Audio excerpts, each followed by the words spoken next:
What's up, everybody? It's the Alex Leak and Friends NFL podcast. Back for another week. I'm your host, Alex Leak. This will be the 2021 Week 1 Seattle Seahawks at the Indianapolis Colts recap. 2021 season is finally here. The fans are packing the stadiums. No more preseason. The real football has begun. We get Carson Wentz in this game. Russell Wilson, all the stars, DK Metcalf.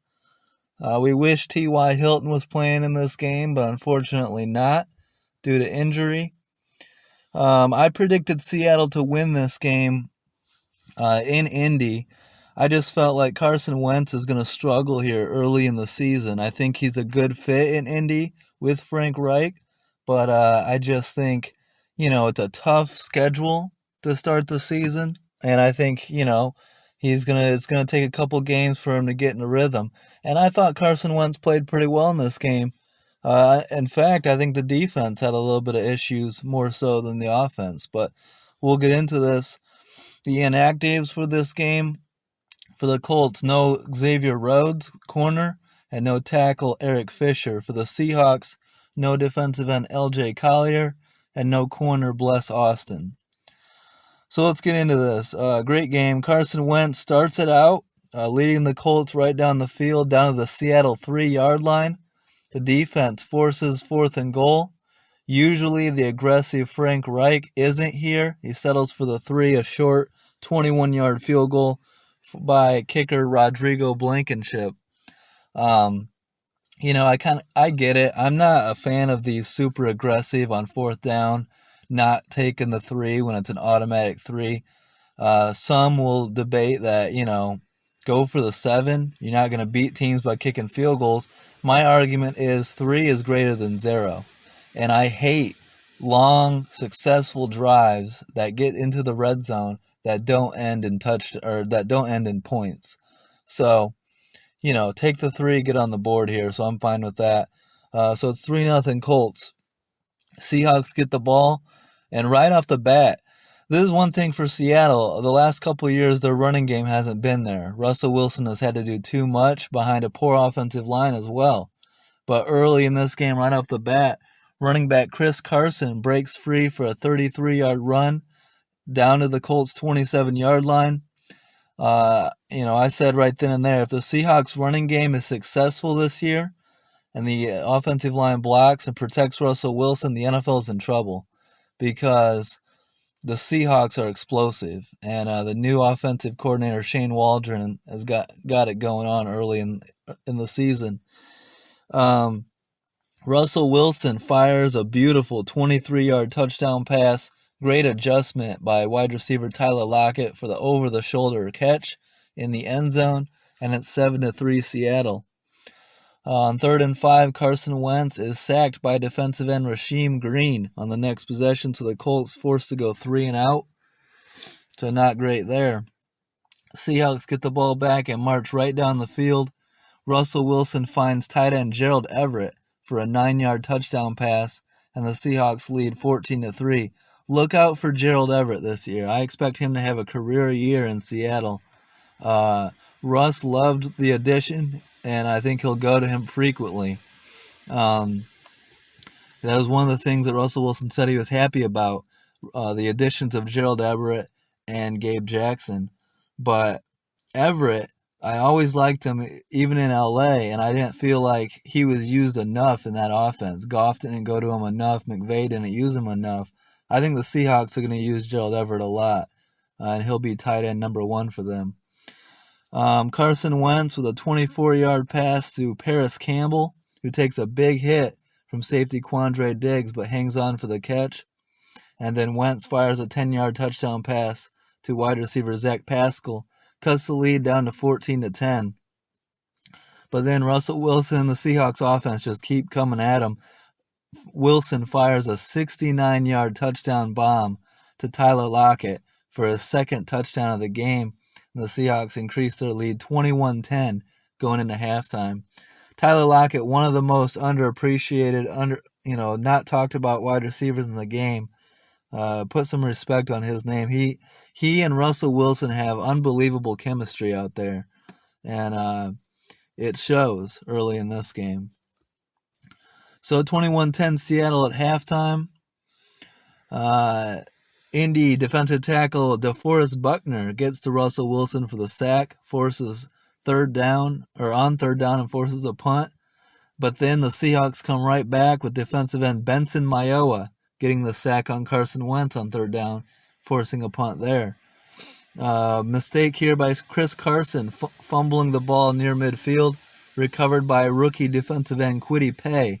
Colts fans excited about Kwity Paye and his upside on that defense. So early impact play from Kwity Paye on the fumble recovery. 4 plays later, Colts head coach Frank Reich elects to go for it on 4th and 1 from the Seahawks 31-yard line. Wentz on the quarterback sneak, fumbles on the play, recovered by Seahawks corner DJ Reed. Horrible timing here, because just as the Colts catch a break on a turnover, they give it right back. And you're not going to win games doing stuff like that. And the question here is, why is Carson Wentz fumbling on a quarterback sneak? You don't see a lot of fumbles on quarterback sneaks. He needs to be better with the ball. And, that's unacceptable. I believe Carson Wentz last season in 2020, he missed 4 games. Despite missing 4 games in 2020, Carson Wentz led the NFL with the most turnovers with 19.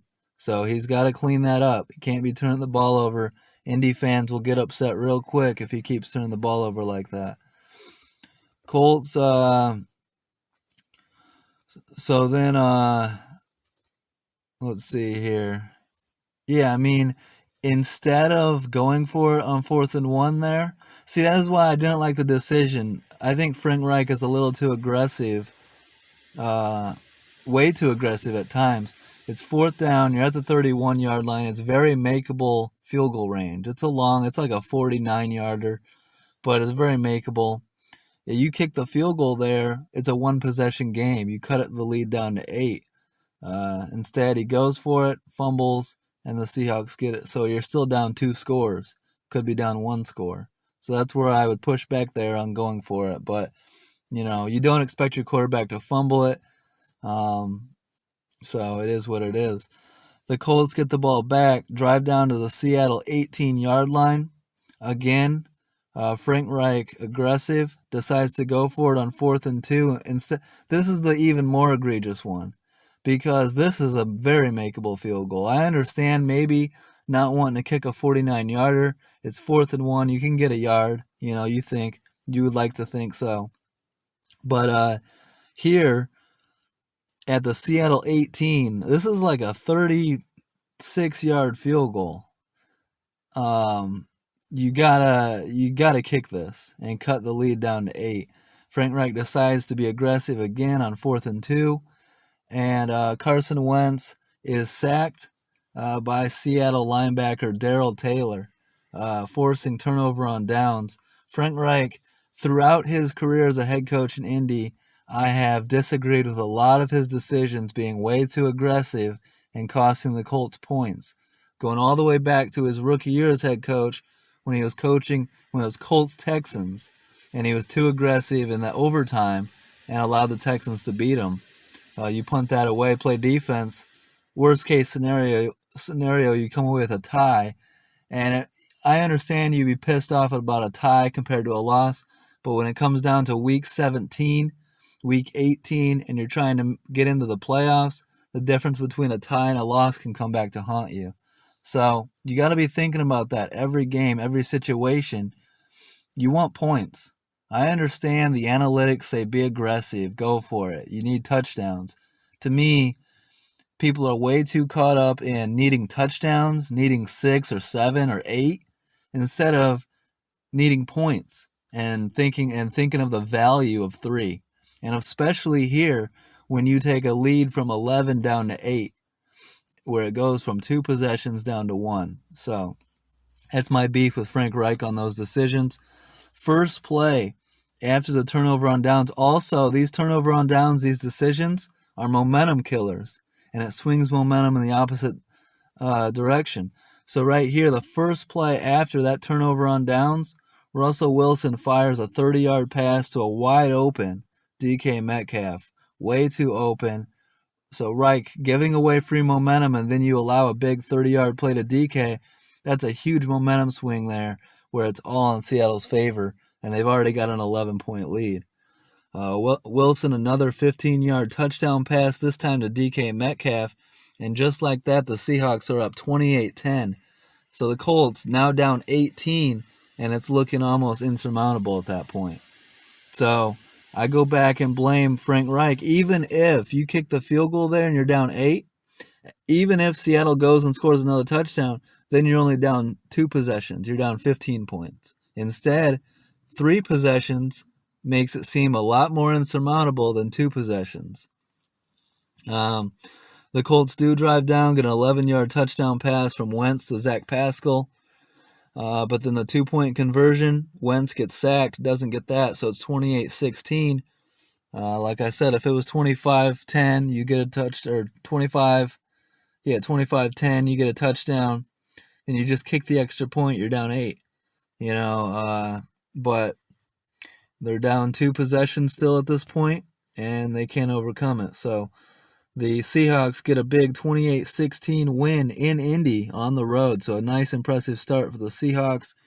For the Colts, I expected it to be a rough start. They have a rough schedule early on, and they're going to have to ease Carson Wentz in after missing so much time this offseason. Looking at the stats, Russell Wilson, 18 of 23 for 254 yards and 4 touchdowns. Russell Wilson was cooking week 1.